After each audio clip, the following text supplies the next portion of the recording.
L'invité de la quotidienne ce soir, c'est Franck-Stéphane Dédi. Il est le coordonnateur national et diaspora de bénévoles pour Awa Domelo. Franck-Stéphane Dédi, bonsoir et merci d'avoir une fois encore répondu à l'invitation de la quotidienne Info. Bonsoir Alassane, merci aussi pour l'invitation. Les PCA, présidents de conseil d'administration, ont remis une enveloppe assez consistante au président Alassane Ouattara. Avant eux, c'était donc l'intersyndicale dans le café et le cacao qui remettait 20 millions pour la campagne présidentielle à Alassane Ouattara, candidat du RHDP. Aujourd'hui, on a vu les artistes et autres acteurs du monde culturel au Palais de la Culture afficher publiquement leur soutien à Alassane Ouattara. Awa Domelo doit être sérieusement inquiété là. Non, pas du tout, pas du tout. À tel point qu'on se dit que c'est peut-être nous qui inquiétons. Je vais m'expliquer. Vous voyez, contrairement à mes habitudes, je suis arrivé en retard. Je suis arrivé en retard parce qu'on a un grand événement demain au Palais des Sports. Et on a rempli toutes les formalités administratives et financières. Et contre toute attente, juste avant que je ne vienne ici, on nous appelle pour nous dire que le Palais des Sports ne nous est plus attribué sur décision des autorités, lesquelles on demande, on essaie de nous dire. Donc, à l'heure où je vous parle, on nous a retiré le Palais des Sports, alors qu'on a payé un peu plus de 5 millions pour y avoir accès. L'argent a été reçu. Pis encore, on nous dit qu'on ne peut pas nous rétrocéder l'argent, on va nous rétrocéder l'argent ultérieurement. Donc, je pense que c'est plutôt nous qui effrayons. En ce qui concerne les différents soutiens, moi, de façon fondamentale, d'un point de vue intrinsèque, lié aux individus, tout individu peut se lever et donner de l'argent à un candidat pour le soutenir. C'est tout à fait normal de ce point de vue-là. Cependant, lorsqu'on y adjoint des institutions de l'État, c'est à ce moment-là où c'est dérangeant. Hier, j'ai suivi avec vous, sur les chaînes d'un de vos confrères, le président de la conférence des PCA, qui du reste est le PCA de la SODEFOR.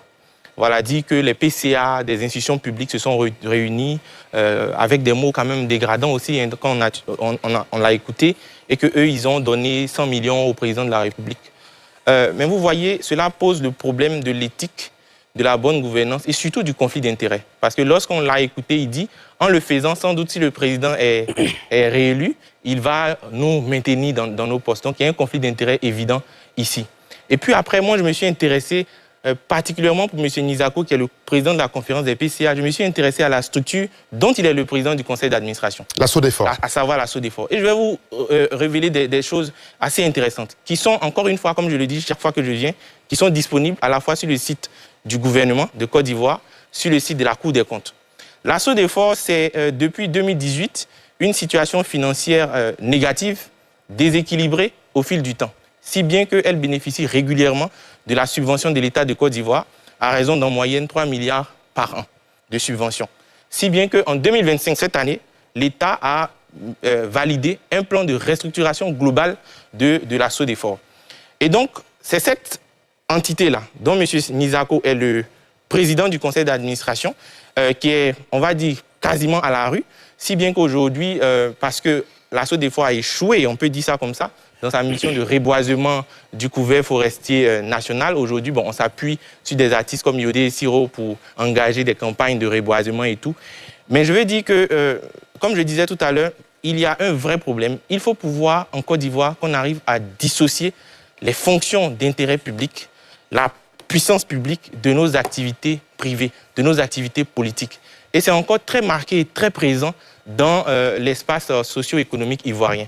Et c'est déplorable. Et ce sont ces genres de pratiques-là que je pense que le prochain président élu après le 25 octobre doit trancher de façon définitive afin de faire renaître une nouvelle façon de gérer la chose publique. Alors, on a vu, ça m'intéresse particulièrement, les acteurs culturels s'associer aussi à un hommage aujourd'hui au Palais de la Culture au président Ouattara dans le cadre de cette campagne présidentielle. Cheikh Oumar Doumbia, est-ce que là, il y a malaise? Pour les artistes, je dirais que c'est suffisamment dangereux de se mettre dans une certaine position. Néanmoins, ils sont citoyens, ils ont des convictions et ils peuvent avoir la volonté de soutenir un candidat et décider de le faire de façon collective. Est-ce que le RHDP va cracher sur ce soutien? Jamais. C'est un parti politique. Tout soutien est très généralement le bienvenu et est utilisé en fonction des réalités terrain. Donc, Je pense que bon, c'est les artistes eux-mêmes, les acteurs culturels eux-mêmes, qui doivent, en tout cas dans leur démarche, faire preuve d'une certaine forme de tact pour ne pas se mettre dans des situations qui peuvent, à l'avenir, se retourner contre eux. Parce que en politique, on choisit sa position, hein, mais ce n'est jamais sans conséquences. Ça peut apporter des avantages, mais ça apporte certainement aussi des conséquences. Très bien. Alamine Fofana. Oui, pour les acteurs culturels, c'est leur droit le plus absolu. Parce que être acteur culturel ne nous dépouille pas de notre nature de citoyen. Voilà, la politique, c'est un jeu de charme. Donc, on est tous touchés par les questions de gouvernance. Donc, la mauvaise gouvernance aussi peut empiéter, peut impacter négativement le sort du monde de la culture. Donc, les artistes peuvent estimer que c'est tel leader, à travers son programme, qui est le mieux adapté pour pouvoir mener à bien leur bonheur, qui consiste à créer un écosystème musical, artistique, favorable à leur élévation. Maintenant, après, c'est à leur risque et péril.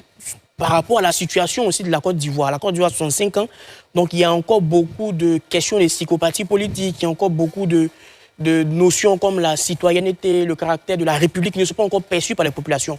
Encore, vous allez voir que ces artistes-là, excusez-moi, mais ce n'est pas de grands artistes à un niveau. Vous allez voir que généralement en Côte d'Ivoire, les grands artistes... Ah non, Baïs Pinto y était. Je termine. Les grands artistes du moment vont se mettre en marche. Mais ils peuvent décider aussi de soutenir une candidature. Aujourd'hui, un Imra ou un Dizzy Bey, qui sont les plus en vogue en ce qui concerne la culture urbaine auprès de la jeunesse, pour moi, ils éviteraient à s'associer à ce genre d'activité. Mais sur le fond, ce n'est ni une anomalie démocratique, ça peut être à leur avantage comme à leur désavantage, parce que dans leur fanbase, il y a de tous les bords politiques. Est-ce que les gens ont encore suffisamment la lumière intellectuelle de comprendre que mon artiste est libre de choisir un candidat? Ça sera la pression des artistes. Donc ce n'est pas une anomalie, mais c'est un peu risqué. Donc c'est leur droit le plus absolu de soutenir une quelconque candidature. Ça relève aussi quelque part du caractère dynamique de la politique. Maintenant, malheureusement, le niveau aussi de démocratisation de notre pays fait que souvent certains artistes ont bien envie de pouvoir soutenir publiquement certaines personnalités politiques, mais ils estiment que les gens ne vont pas forcément comprendre, donc ils se mettent en marge. S'ils le font, ce n'est pas un problème, mais ça peut être à leur avantage comme à leur désavantage. Très bien. Maurice Grandbouté. Moi, j'ai envie de dire que l'électorat rime avec ambiance. Donc, d'aussi loin que je me souvienne, les artistes, d'une certaine manière, ont toujours pris part au processus électoral, d'une certaine manière. On a pu voir des cas comme la diva Aïcha Koné ou encore Serge Kassi, qui s'étaient affichés avec le parti au pouvoir à l'époque. Mais aujourd'hui, on peut constater, de façon factuelle, que leur carrière a pris du plomb dans l'aile. Et aujourd'hui, on peut voir d'autres personnes comme Yodé et Siro et autres qui sont très engagés, qu'on voit très souvent dans des meetings du PPA. Je ne dis pas qu'ils ont pris des cartes de parti ou non. Même aujourd'hui, il y a eu une cérémonie d'hommage au président Alassane Ouattara. On a vu Roselyne Layo aller là-bas.